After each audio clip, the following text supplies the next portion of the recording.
I am so excited to be here with you. I hope you're doing okay. I wanted to introduce you to a very, very special friend of mine.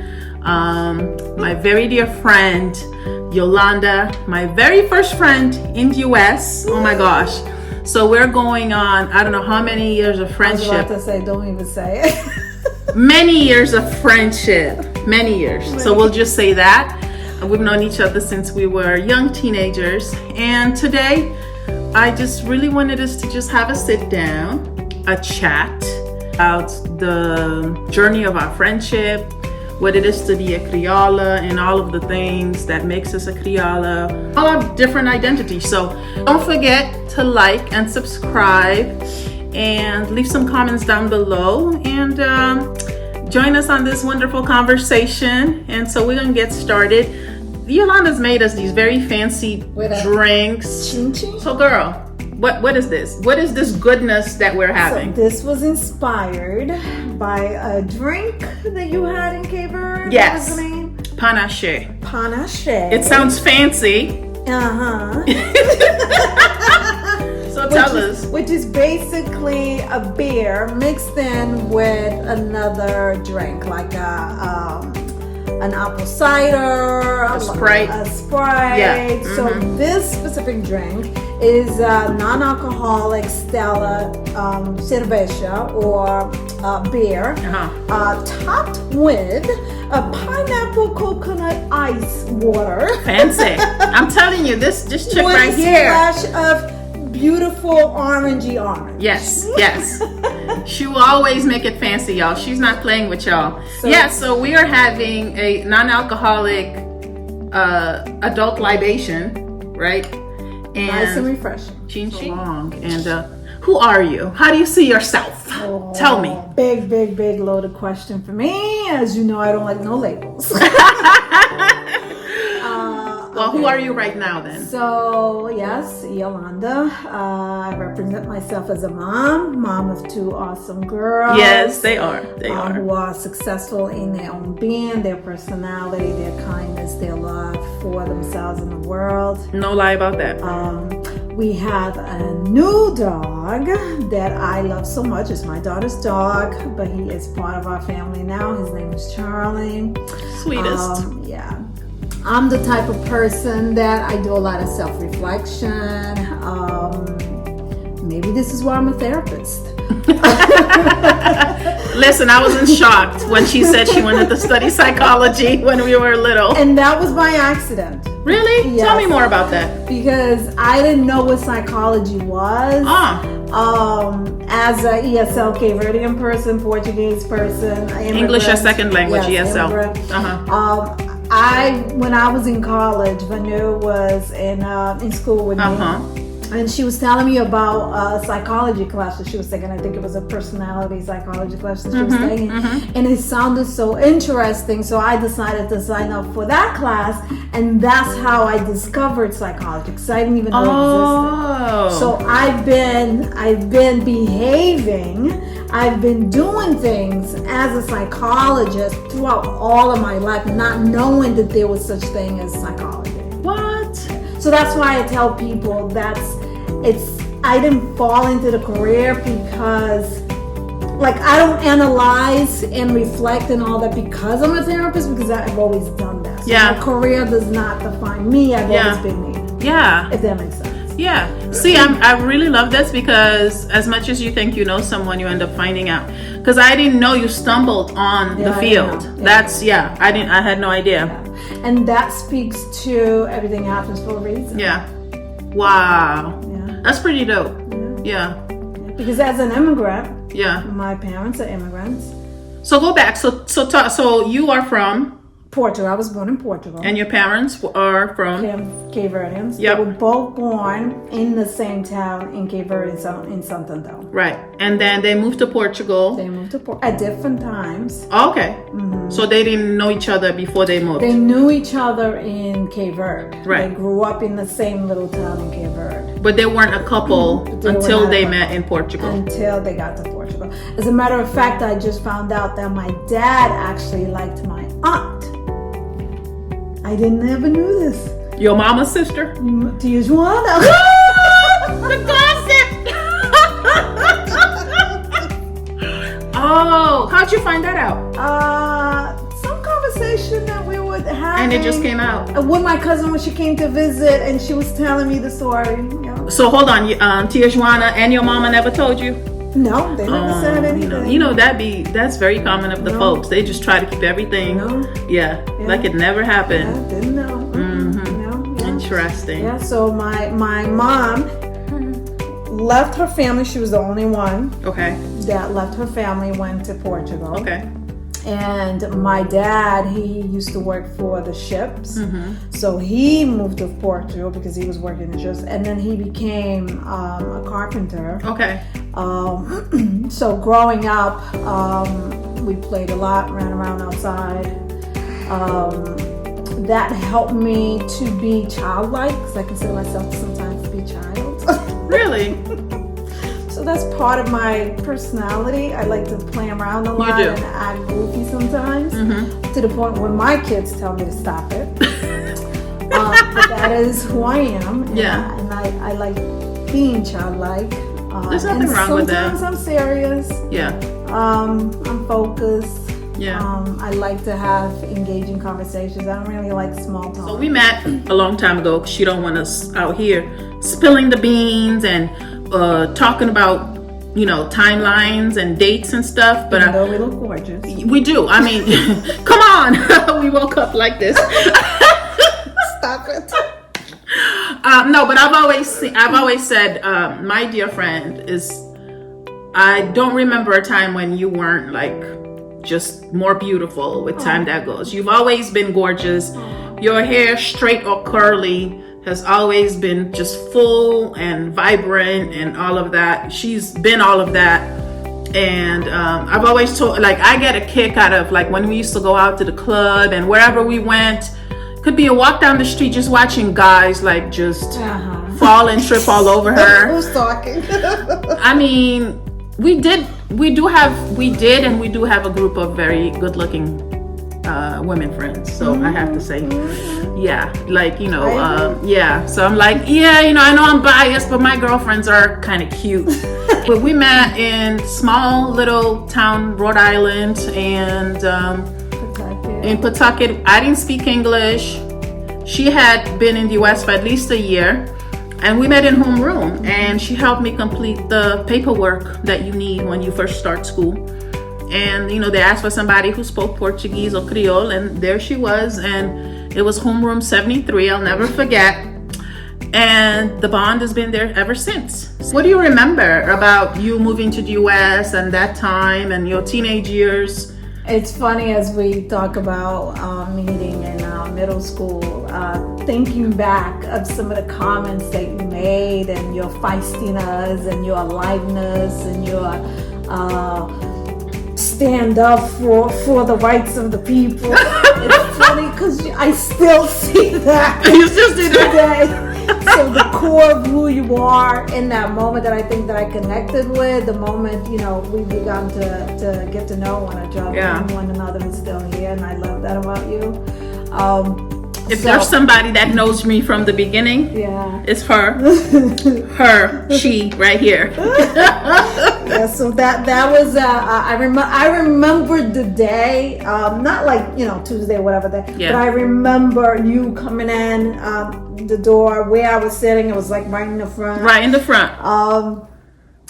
So I remember that day, helping you with the paper. Right next to Miss McCabe's desk. Yep. I remember the people in the class. Oh Lord, the folks with the new kids on the block. Now, if y'all have seen my other videos, you know that I'm a New Kids on the Block fan. Don't act like you're not either, but I used to fake the funk back in the day. But all the girls used to have like the pins and the shirts and all of that. Crushes. All of that. Jordan. I was about to say, who was your favorite? Jordan. Mm-hmm. Yeah, I have to say Jordan was my favorite back then, but today it's Donnie.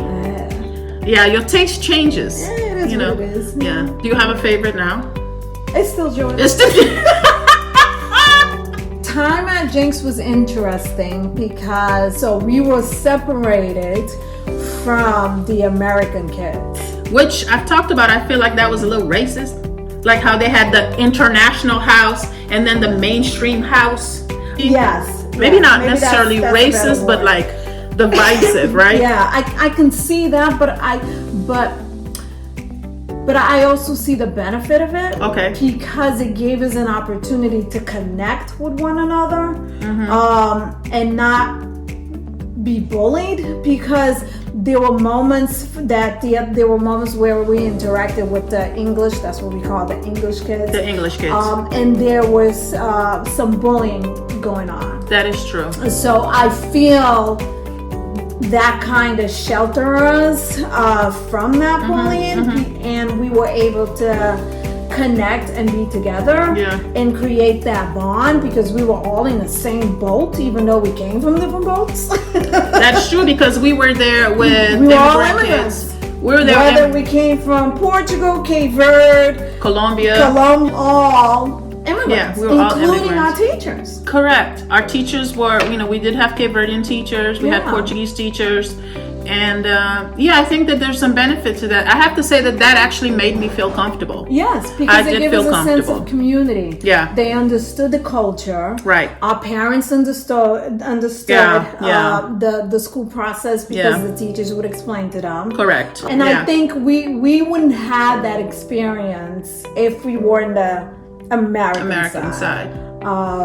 We wouldn't be able to have as close of the connection if we weren't on the American side. I think you're definitely right. I felt protected. Exactly. And I think that's what made us. It was a comfortable and safe place for us to be who we were, and for us to learn the language without anybody criticizing us. Because I do remember recently we talked about how we didn't have the middle school experience that our kids have. Because some people talk about middle school is so traumatizing. There's a lot that happens in middle school, and we just talked about how maybe we don't connect because we can't understand, because we didn't our experience wasn't that traumatizing, and maybe that's because we were in many ways protected by our teachers and each other.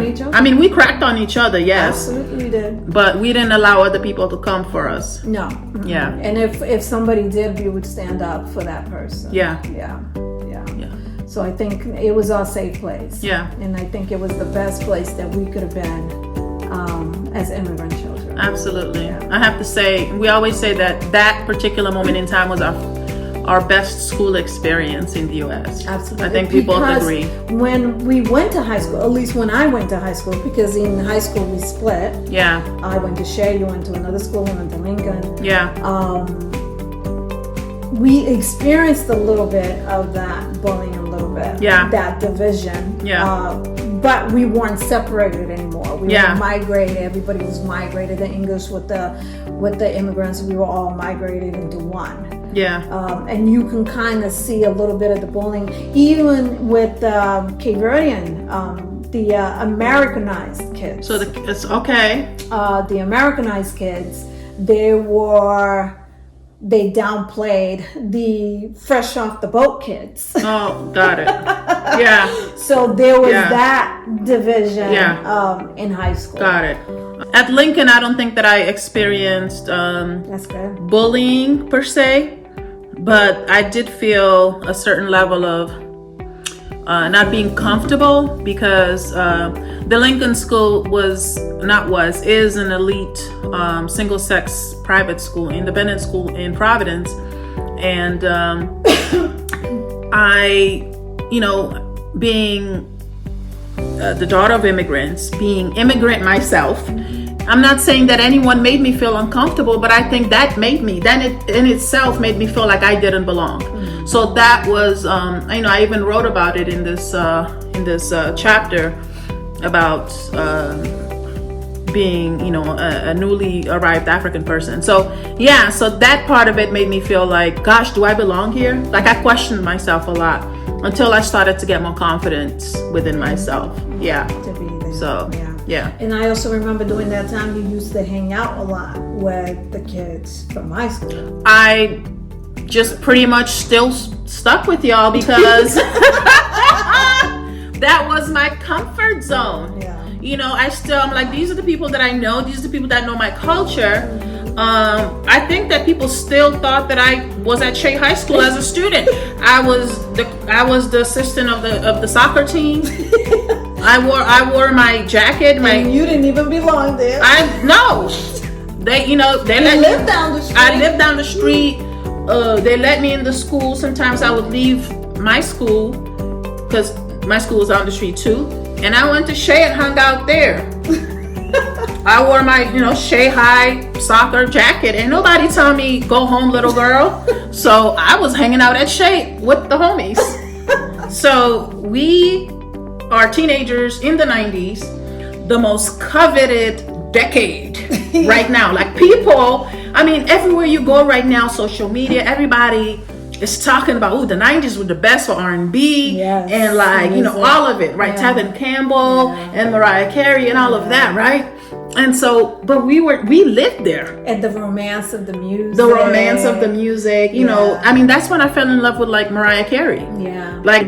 So I think about like dating, and I think about being in love for the first time and heartbroken and all of that. But then there's this element about being Cape Verdean. Yeah. And going through all of that. Yeah, because the music didn't really fit the Cape Verdean style music. Yeah. And we were being Americanized. We were being exposed to the American culture and being Americanized. So we fell into that idea back in the 90s of the romantic love and being a couple and having romantic moments. We were teenagers.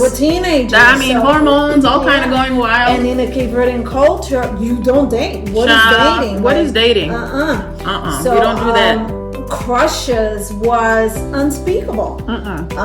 You were punished, beaten if you had a crush or even thought about a boy. You don't speak of it. You don't speak of it. And it was such a normal American way of being.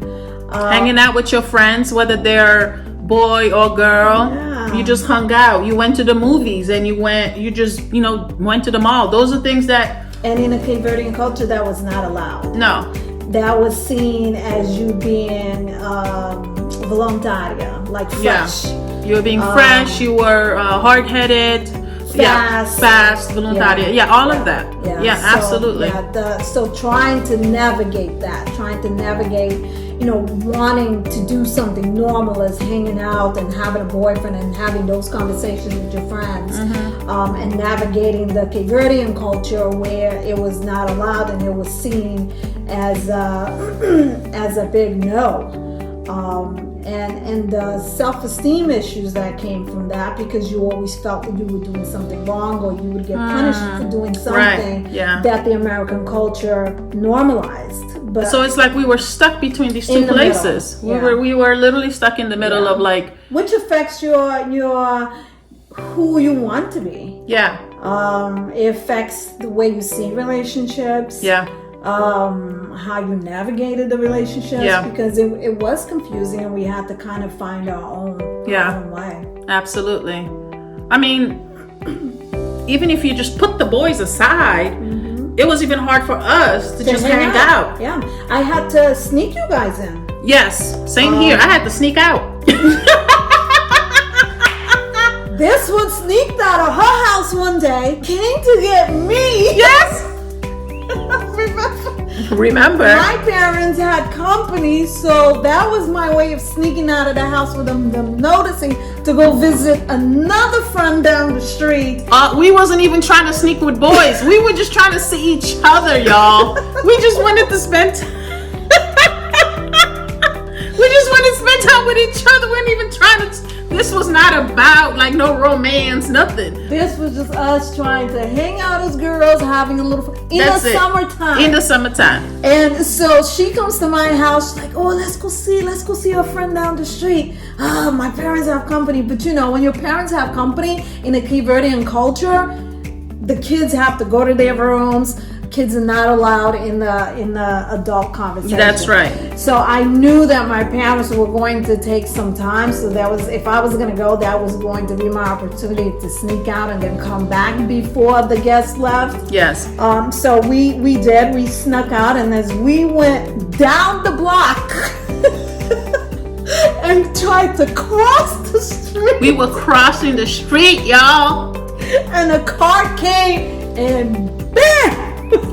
The car hit her, and she went on top of the hood. This older man. Are the odds of? And okay, can I back up and say that my parents didn't have guests, but I said to my mom, look at the teenage mind. I told my mom I was going downstairs to put out the garbage. We lived on the 3rd floor of the apartment building. I was going downstairs to put out garbage. How long does putting out garbage take that I ended up walking all the way to her house, and then she leaves because her parents have, and then we try to cross the street and she gets hit by a car. So that she was fine though. She was fine. I was fine. She was fine. The ambulance had to come. I went with her to the hospital. I wasn't afraid that I got hit with the car. I mean, I got up like shoot, and I'm like, don't call nobody. We was afraid of the parents. Because I'm not even supposed to be here. So I remember being more afraid of letting my parents know what just happened than what was happening and or how I got affected by the accident. Yeah, so like, no, she can have a broken leg. No, but your parents. Please don't tell my parents that I have. Horrible. That is, I mean, but we can laugh now, but let me tell you. That's horrible. I have never been more scared. I was yelling at that poor man. You sure? I feel bad now, but at the time I didn't care. You know, he was older, and I was like, why are you even driving? You don't belong in these streets. Then I'm over here trying to get. It's okay. No, you need an ambulance. Yeah. So it was funny, but not funny. The limitations that was placed on us, not allowing us to be kids because of the fear of what other people might think, how you might turn out to be. You don't want to be. Your parents were. You know, it was about reputation. It was about and as much as we were in a bigger, newer, society. The fear of somebody stealing your child. How did your parents impact your parenting or the way you move in the world today or when you were younger? So, I think we both grew up the same way, where our parents were very, very strict. Coming from the Cape Verdean culture, we talked about the expectations, not really understanding the American culture, trying to shelter us,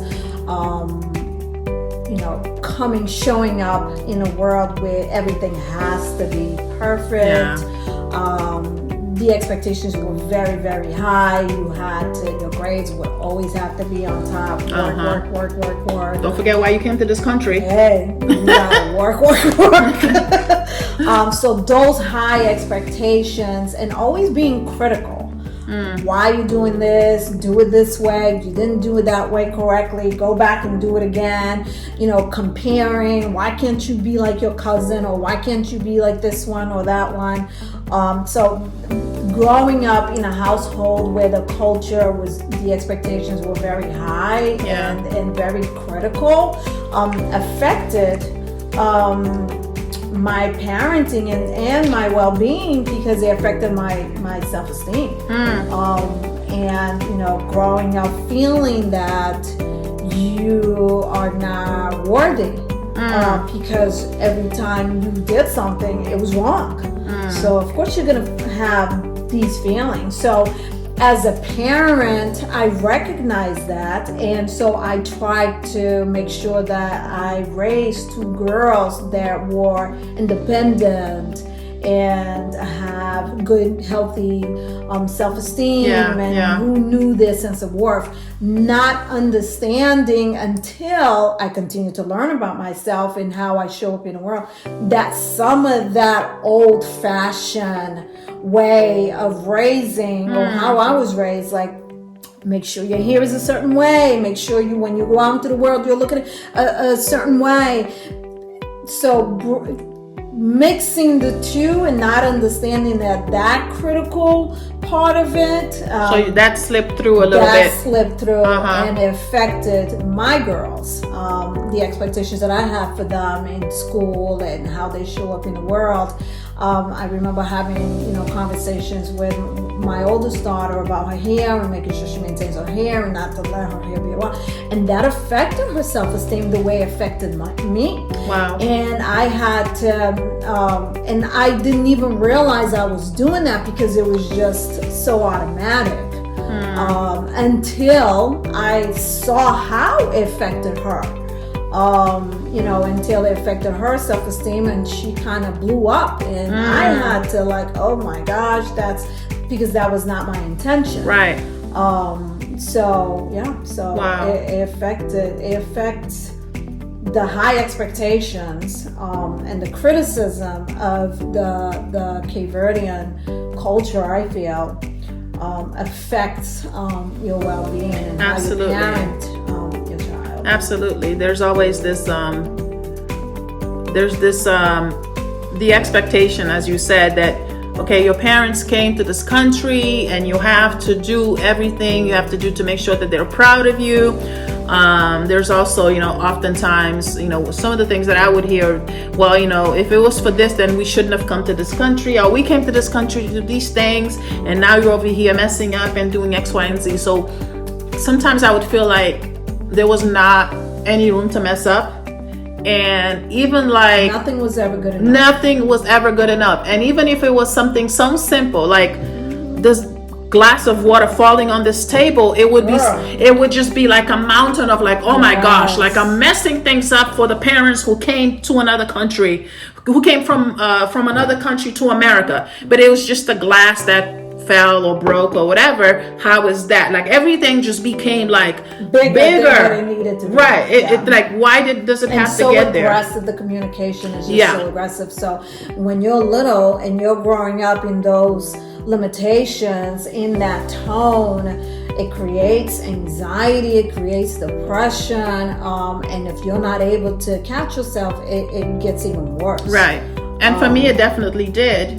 There was always this pressure to just to make sure that I was doing things and doing it in a particular pattern and plan. Like everything had to be planned and scheduled, and if it wasn't, age. I have to do this by a certain age. I have to look like this by a certain age. You have to do these things by a certain, like there was always a timeline. And the biggest thing that I think I did for myself was, freeing myself of those shackles. I was just telling you the other day, yesterday, about one of the things that was most freeing for me is like freeing myself from the shackles of feeling like I needed to cook all the time. The wifely and manly duties in a household. A woman is supposed to do the gendered roles, right? Yeah, man. The man is supposed to take care of the household. Yeah, like feeling like I needed to do these things, but why do I have to do these things? Like this is now how my husband and I run the household. So, I mean, he's not putting this pressure on me. Really, I was putting it on myself. Yeah. Right? Based on how you Based on the expectations. Period.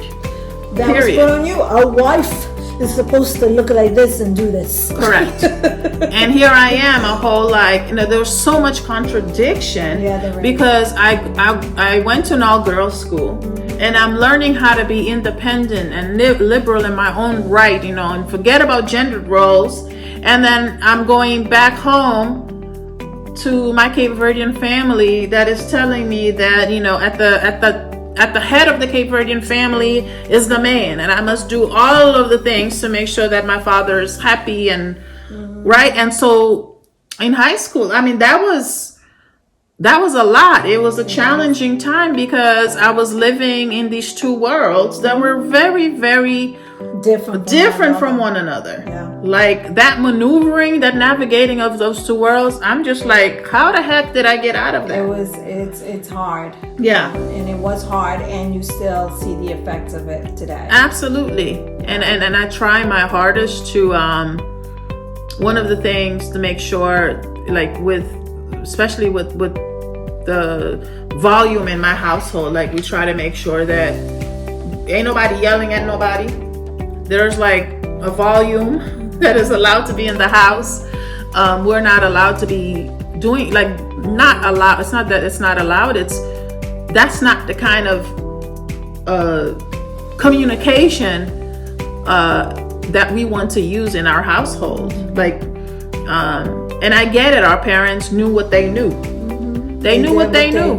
They knew to do. Yeah, and so, and not to say that I did not benefit for some of that criticism and expectation, because as an adult, I had to pick and choose what was helpful and what was not helpful, right? Yeah. Because yes, even they did have high expectations about how I should carry myself as a woman, as a female, how I should show up, and I learned from those criticisms to also take care of my house and be proud of that. Yeah. I learned to educate myself and be proud of that. Right. So it's kind of creating your own formula. Here's what my parents taught me that affected me in negative ways, which I have carried, and then in turn affected my girls. Yeah. But being able to find my own way of working. There was a positive spin, right? Yeah. Like, this is what they were trying to do. Yes. In the process, there was some other stuff there that was not so nice. But because they didn't know another way. But this, generally speaking, is what they were trying to do. So take the good. Take the good. Throw out the bad stuff. Yes. And figure out your own good stuff. That's it. And create your own culture. That's it.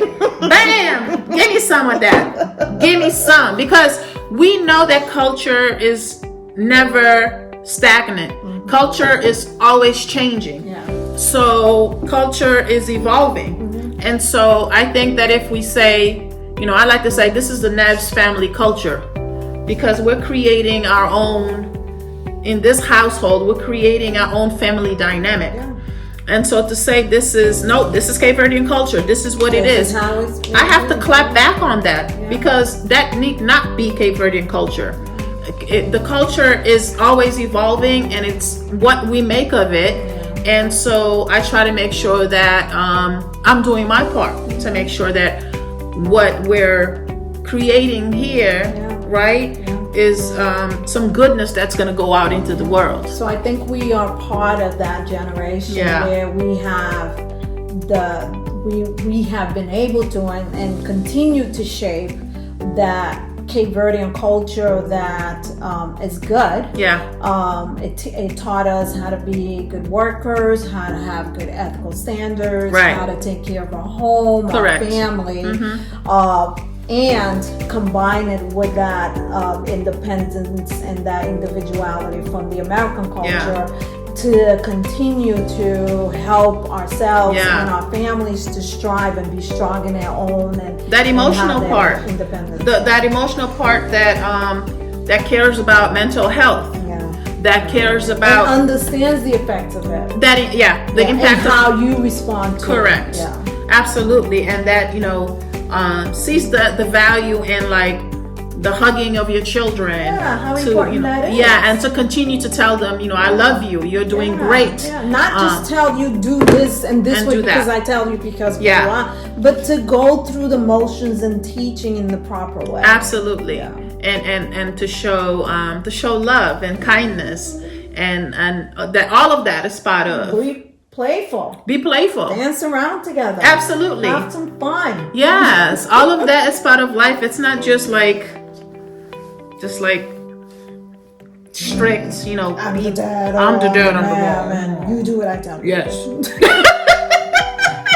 Because I said so. Because I said so. Trivida. Oh. Saliente. So I finished college, undergraduate, and moved to the South to go to graduate school. I wanted to pursue my advanced degrees. So I moved to the South, and you came to visit. You came to visit a couple of times. We had a good time. And then eventually you make the decision to also move to Atlanta. Talk to me about how that experience has been for you. Like complicated, complex, no? Because you also, you brought your daughter with you. You had your daughter, and so she comes, and so you're a mom of a young child. How was all that? So even culturally speaking, right? Because this is a whole new ballgame, right? It's a whole living in the South was like living in another country, and I think it was actually harder for me, really, to move here than it was for me to leave Portugal to go to America. And I think it's because we had those connections with you and everybody else. Okay. And here in Georgia, because the culture is so different, the language was different. So I remember always saying, what? Huh? Excuse me? Can you repeat that? Because I just didn't understand the Southern accent. The twang, So I used to think that people must be thinking I'm deaf because I'm always asking them to repeat themselves. I didn't understand the culture, and the culture here didn't understand me. They didn't understand my way of being. They didn't understand what I used to, for work, used to make for lunch. They didn't understand my personality. They didn't understand why I liked certain things, why I did certain things. How did they not see you as? Did they first see you as like a black woman, and then once they saw, so they didn't? There was two conversations that I remember having, because when I was in Rhode Island, I was in college. And when I decided to move here, I transferred and finished up college here. Okay. So there was two conversations that I specifically remember in two of my college courses. Okay. So this is happening in the classroom? This is happening in the classroom. Okay. Both professors were African American. One of the classes, I don't remember what it was, but we were talking about hair. Okay. And why people put weave and why people straighten out their hair. Okay. And the argument was you straighten out your hair because you're trying to be more like the white culture. Yeah. And I felt that wasn't why I was straightening out my hair. I was Portuguese, Cape Verdean. It was normal for me or for my family to blow dry their hair and go to salon and all of this. So it was just something I grew up with when I got to a certain age. Because when I was little, you got the little... You got the little ponytails. So I remember people arguing with me, telling me, no, you blow dry your hair because you're trying to be white, and even the way you speak and all this other stuff, So they were talking about the way you spoke as well. So that was hard for me to understand where they were coming from, because it was not my idea or my intent or whatever. And then another conversation that I remember in one of my other classes, this was an African American psychology history class, and the professor was look at this one. Really? So if you used to see him, you would have sat in front too every day. Listen, I don't doubt. I do not doubt. I would have been right next to you like I was in homeroom 73. So we had conversations about being black and what it meant to be black. And most people in the class didn't consider me black.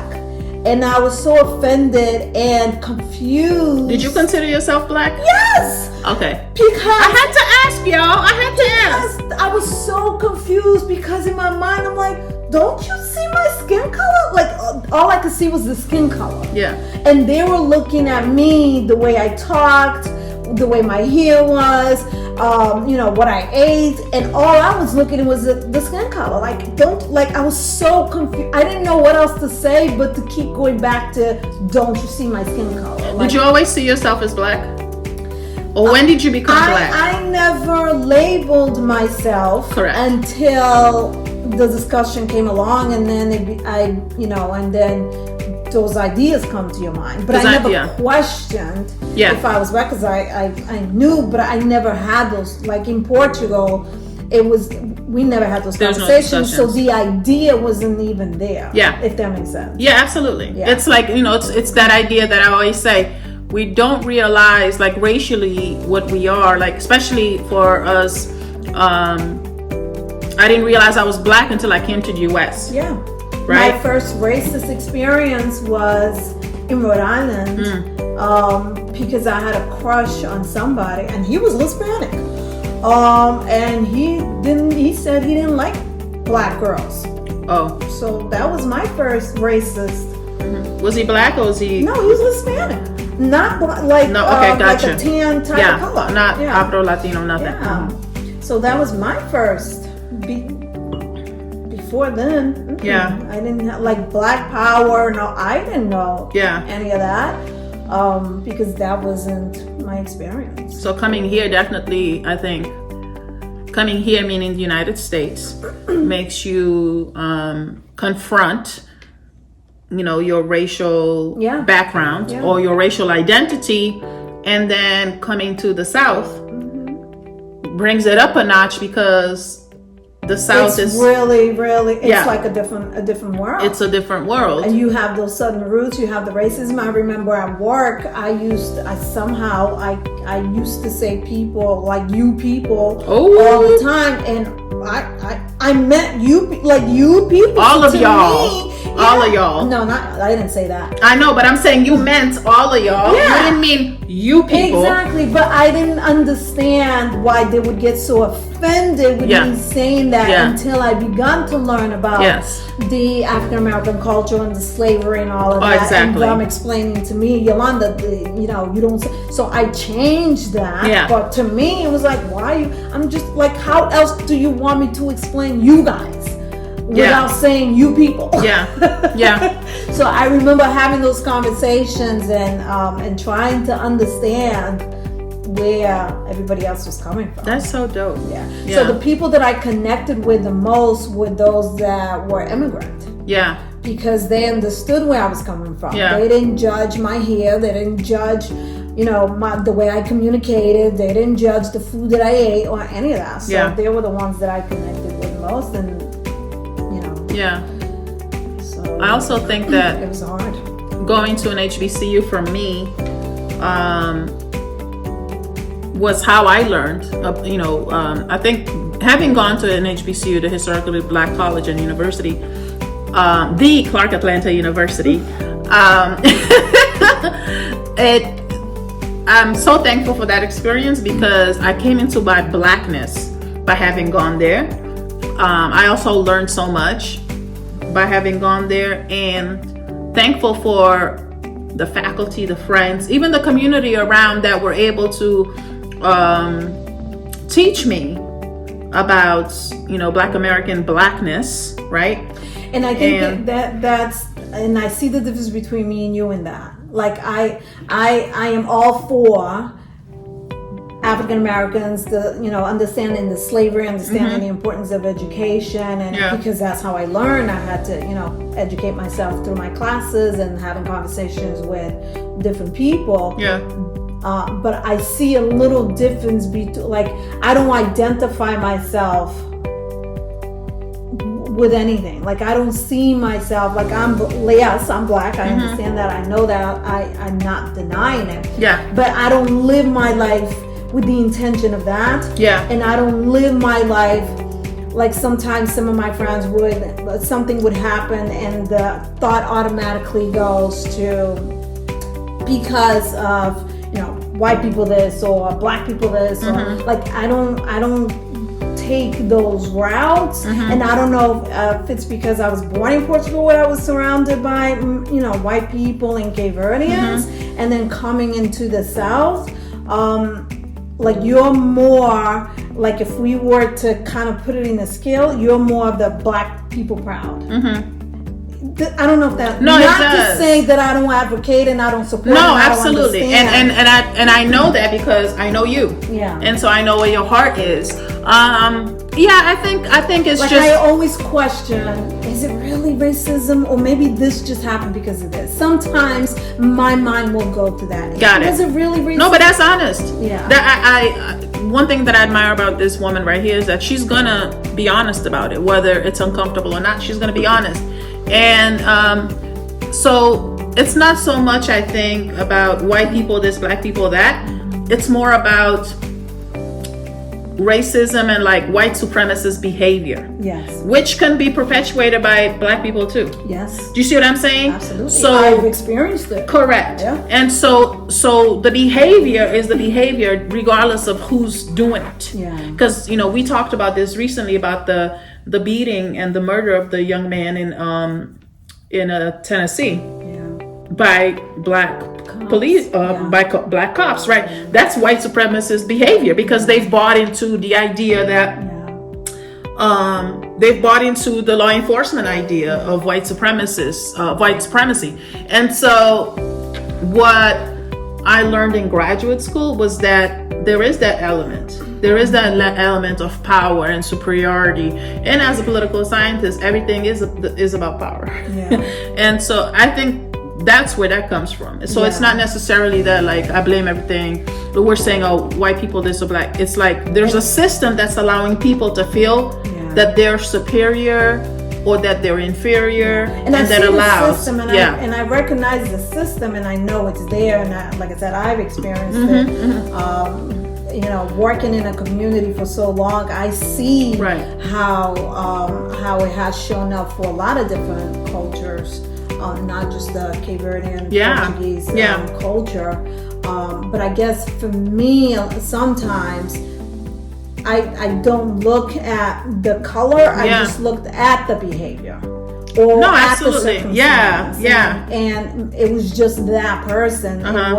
It wasn't because of the skin, So you're looking at that particular instance. Yes. Like if somebody doesn't get into the school. Yeah. How do you know it's racist until you actually investigate? Like you can't actually say it was a racist move. You don't know that. Yeah. It could have just been for a million one reasons. Yeah. It could have been because maybe there was another student that met the requirements, or you know what I mean? Yeah. Like you don't know until you go deeper and investigate. Got it. That's where I think. And our mindset comes from like the historical premises that have been like broadly. So it automatically goes to there. Where for me, I'm kind of like, maybe that's the training in you.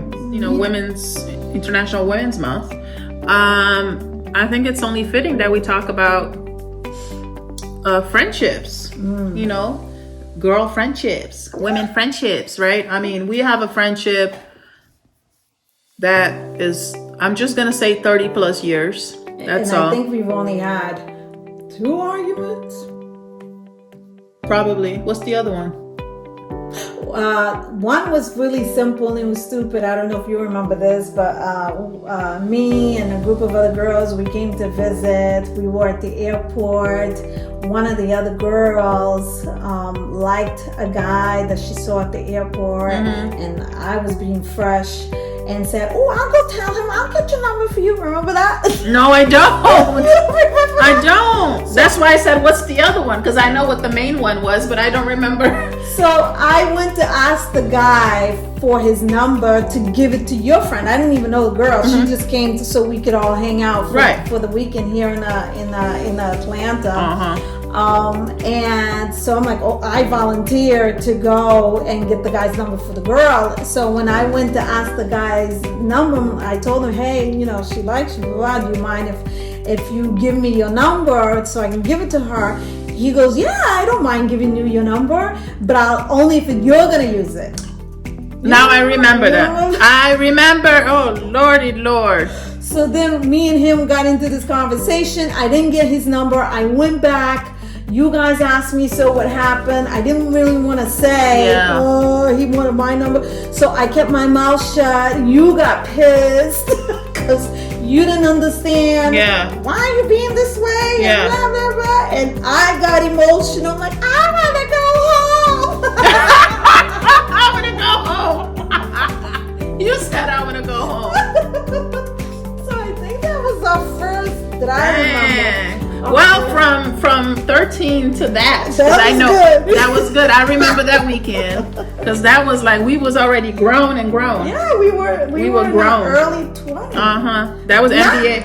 Yeah, that was 20. Yeah, because that was NBA All-Star weekend, right? Or that was so.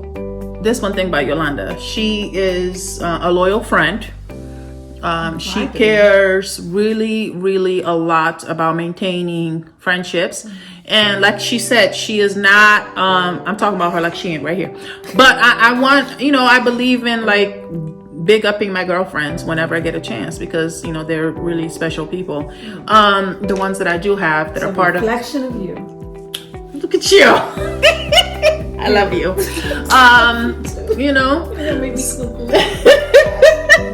No, but she's very intentional, the kind of friend who will drive from Atlanta to Charlotte and, decorate my house because my husband said he's having a surprise birthday party for me and she'll turn this house up and while I'm at the mall with my kid and then I come back and it's a whole situation up in here. That's the kind of friend she is and she does that on a regular basis for all her friends. So you're very intentional. Where does that come from? I think for the love that I have for you guys. You guys always accepted me for me. You have always accepted me for me. You have always supported me. You have always known me and seen me and never judged me, none of that. And I think that's one of the reasons why we've been able to have such a long friendship. Yeah. Because you've always kept it. You've always kept it very real. Yeah. Yeah. Like I know what I'm gonna get. And so have you. Yeah. Yeah. And it was never an argument. It was never. The cattiness. Yeah. It was never that. It was even with the differences. There was still a level of respect. Yeah. I think for me at least. Yeah. And admiration because I admire who you are, what you stand for. And just having you in my life because I see you as a sister. Yes. Same. Yeah, like it's kind of like moving mountains. I would be there for you in a heartbeat, like I would be there for my sister. Absolutely. Because you guys were my everything. Yeah. Growing up, you guys meant the world to me. Yeah. So friendships are, you've been a constant. Even when there were misunderstandings, but we've never had I think that's why we've been able to just to talk. I think one of the things that you inspire in me is this, you always want to know more. Like you always trying to not reinvent yourself, but you always trying to learn more about yourself and how you can be a better person. Like how do you continue to grow and be the better version of yourself? Year after year after year. That's one of the ways that you've inspired me. And this ability to see the good in everybody. I have never met a person who's been more like, but give somebody a chance. It could be like the devil. Fault. Because that's also my weakness. That's her weakness too. Because sometimes I'd be like, why are you even friends with them? Sometimes I wish I was more like you. I'm quick. You know what I'm saying? I'm quick to cut somebody off, honey. And this one will try to see the goodness. I don't know if it's I don't know what this means, but people are like, that's a Gemini in you. I don't know what that means. I'm not a Gemini. But I'm saying me. Because I'm quick I'm like, they did X, Y, and Z. Bye-bye. And this one is more like, no, but let's think about this. Let's rationalize, I'm like, no, they did this and that, and we gotta go. I'm not, meet in the middle. No, but friendships, friendships they have up and downs. Yeah. And I think if both people are willing to kind of step back and see how they trigger the person, how they affected the person, and reflect on that and meet in the middle. And I think if the other person is willing to do the same, your friendships are able to grow even deeper. Correct. And you're able to feel safe in that, no matter what culture we are from. Our culture is what connected us. You know, me being Portuguese, my family being Cape Verdean, and then you being Cape Verdean, understanding, growing up in the Portuguese culture. That was our connection. But our connection and our similarities also helped us to appreciate our differences. Absolutely. And respect one another for that, I think. And now continue to be parents. You know, now we're parents. Your babies are not, well, they're young women now. And so I learn a lot about parenting from her because my babies are on their way. They're little, and you know they're now walking the paths that her babies have walked. And so now it's my time to be free when you were free. Listen, this one right here, she'll just be like, well, you know, I don't have nobody to go take care of, so I can get in these streets, and I'm like, oh, hold on, I gotta figure out who's gonna pick up what kid, and I'm like, dang, you know. We switch roles. We have.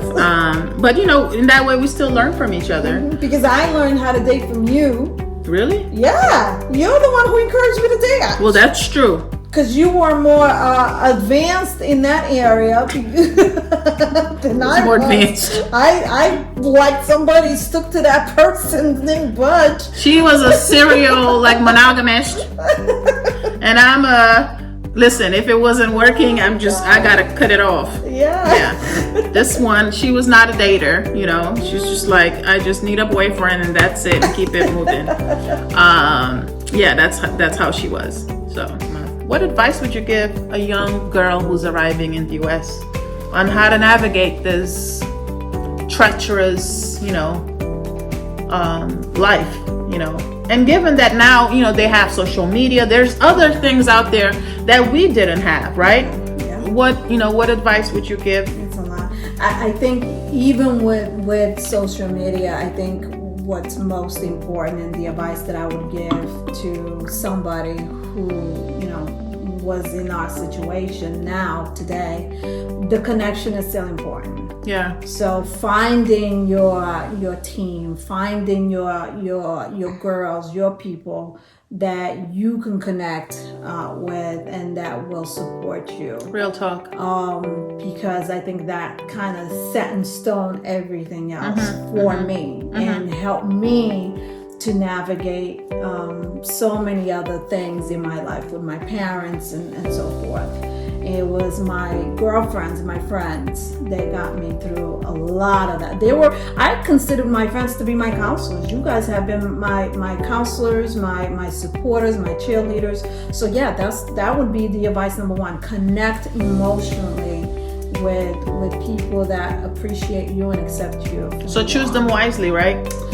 Choose them wisely. Yeah. Because but we were lucky. We were. It wasn't anything that we had to choose. It just came. It was organically. Just walked into that classroom. I did. We became friends from there. Yeah. It wasn't anything I had to choose. I guess I had to be open to it. So be open to the friendship, to good people, to making that connection. Yeah. And then the other part of that for me growing up, growing up Cape Verdean Portuguese and going into the American culture, trying to navigate that, trying to understand where you stand, who are you, trust the essence of who you are. Oh, yeah, that's really good stuff right there. And Oprah helped me to do that. Oprah girl. Who did Oprah not help, right? Oprah, because the queen herself. Yeah, because I did certain things, like I would be interested in certain things that a lot of my friends wouldn't be interested in, but they made me feel comfortable to be that way. Like I would like to create games. so I can create certain emotions. Yes. I would make people write letters to one another. Yes. I would act silly, but that was just me, and they make me feel comfortable. So be comfortable in who you are, no matter how silly or people may think you are, how weird people may think you are. Just try and be your authentic you. And that's good enough. Yeah, and that's like good the enough. essence of who you are is good enough. And I was just having that conversation with my youngest. They're experiencing some friendship woes, and and feeling like they're not good enough for their friends, or they weren't a good enough friend. And I have to keep trying to fit in. And I know right now it doesn't sound like much to them, but it's kind of like, who you are is absolutely good enough. And I have to keep repeating that, because that message is getting stored somewhere in their little brain, that they have to be different. And having the friends that I had growing up, and led me to feel comfortable. Because you guys accepted me for me. Ultimately, Iolanda, Terza. Oh, the other thing, you see how she says my name? Just fine. Let me tell y'all something. If any of y'all out there know, if there's one thing that I cannot stand, that's where we should have started in this conversation, but we're doing it at the end. My biggest pet peeve in the entire world is when somebody calls me Teresa or Terza. This lady right here, this woman, is the only person in the world who's allowed to call me out my name. Because my name is Terza. And she will say Terza, and she's allowed to do that because she has earned the right. But ask her how to spell my name. How do you spell my name, my friend, my sister? She will spell it right, but yet she will say it wrong. I do not understand how that works. And this is why you accept me. I accept her the way she is, but don't nobody else go around calling me Teresa or Teresa, because I will not answer. She's the only person allowed to. She's cussing you out right now. I'm cussing all of y'all out. What is your advice that you would give? So I would absolutely echo what you said about finding that team of really good friends, because it's important at that time. Your parents, like for example, I remember my parents used to say, your friends are just, they're only here for the moment. And it was a very, the message that I was hearing was not. Friendship was not that important. Friendship was not that they important. They were going to get you in trouble. The friendship was going to get you in trouble. And clearly, you ain't, other than the accident, we ain't gotten into any kind of trouble. But this friendship has sustained me for 30 plus years. The other friendships have sustained me. They've made me into the woman that I am today. They've helped me become the woman I am today. So to discard friendships as if they're nothing is completely it's erroneous. It's disturbing. So definitely a group of friends to help you through. I would add to that, also partner yourself with a really good group of mentors.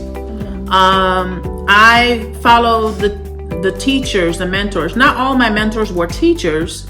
Some of them were an older cousin. I remember my cousin Vera, who I looked up to. I liked the way she dressed. I liked the way she moved in the world with such confidence. And so I looked at her, I emulated that, and I wanted to be around her. I wanted to be her. And so, I talked to her. Every chance I got, I asked questions. Not emulate or become that person, but attach yourself to people that inspire you to be better, to do things, if they're not the same people as your friends. But I think you always want to have a group of people, if maybe one or two people around you that are older and that can give you some advice about life or school, job, college. So those people are pretty cool too. And I've had a couple of those, and they're still my mentors till this day, in addition to my friends. Also, along with the friendship thing, make sure that you're around a group of people that teach you something. Like my friends, in addition to them being amazing people, but there's so much that they know more than I do. Appreciate their strengths. Yes. Learn from that. Make sure that you're learning from them. Appreciate their strength. Try to see the strengths that they carry that you may not have a lot of, but that you can pull, right? And so Iolanda, I get this the sense of like seeing the goodness in people and really sitting with myself to get to know myself, but to also to understand people and understand them in their best light, to see them in their best light, and to not be so quick to judgment and this whole idea of judgment. Yeah, that's one thing that one of the many things I get from you is to be less judgmental and to always try to get to know why people are behaving in the way that they are. Not to say that I don't judge, because I do judge sometimes. I try not to. Because you're not perfect. You're human. We all do. Yes. But you try to understand. My daughters could tell you. I mean, because sometimes you and I will sit there. We'll be at the coffee shop or wherever we are, and we will be talking about people in Creole. So I mean, because that's what people do. So, anyways. I mean, we're not out here trying to sound like we're perfect, because we just enjoy the fact that we can speak multiple languages, and we are going to talk about people that walk by us. So that takes me to the third thing that I would encourage is people to learn as much as possible about who they are. Ooh. We go to school, we studied about African American studies, which are extremely important. We study about our culture. We study about the weather. We study about society, but study you. I definitely because the more you study yourself, the more you understand you and how you move in the world. I feel the more you're able to understand other people, and the more compassionate and loving I feel you're able to be, not only with yourself but with other people. No, that's great teaching. Yeah, study you. So along with that, let me ask you the question, because I could hear somebody asking you, how do you study yourself? You learn about yourself. You write down patterns that you have, reactions that you have. You listen to who you are, the good and the bad. If you have a bad thought, where's that bad thought coming from? What is the pattern for that? If you are having a conversation with a friend and something triggers inside of you, increase your awareness to know that and not project, because that could also alter your relationship. Sometimes a lot of people have their own insecurities, and because they don't see that, they don't know that about themselves, they just act robotically and they project that into somebody else, and you could be affecting somebody else in a negative way. Wow. So just learning how you move, learning who you are, what you're feeling, your reactions, all of that will help you. That's real talk. To walk in this world. That can be very hard sometimes. Very. I think, because I can see how facing yourself is probably the toughest thing to do. Study you, sit down and observe you. Yeah. Because I don't think we sit enough with ourselves. Going. We always got something else to do, someone else to take care of. And I think now, in my 40s, now one of my favorite things to do is to sit with myself. And my crime shows, but that's a whole different story.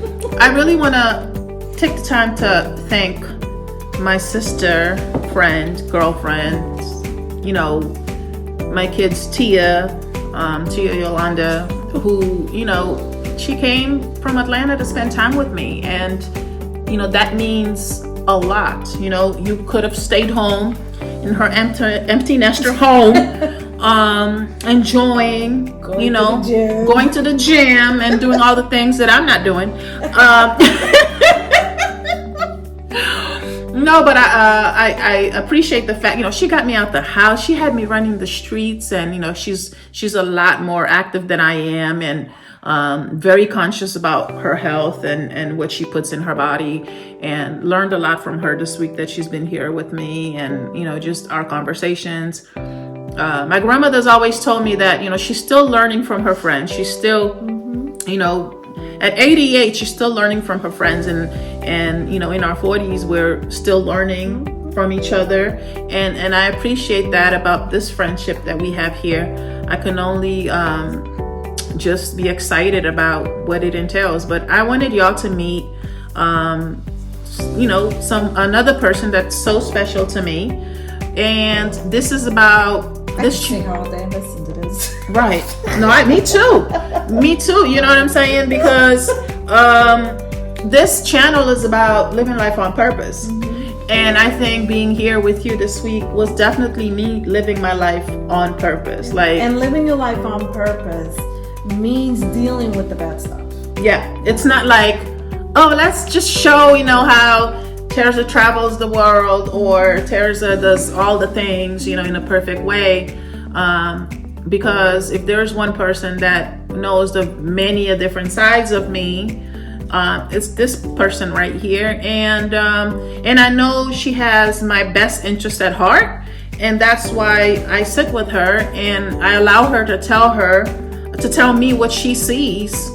That I'm advice. Yeah, we have to be able to mirror each other and have those conversations. So be truthful. Even sometimes when that truth is uncomfortable, we're able to have those conversations. Because I want to know. Yeah. I want to know because I want to make sure that I'm showing up in the world, that I'm showing up for my friends, my family, my husband, the best way possible, right? And that is good, right? That's how we grow. So thank you for, listening to us, and I'll see you next time.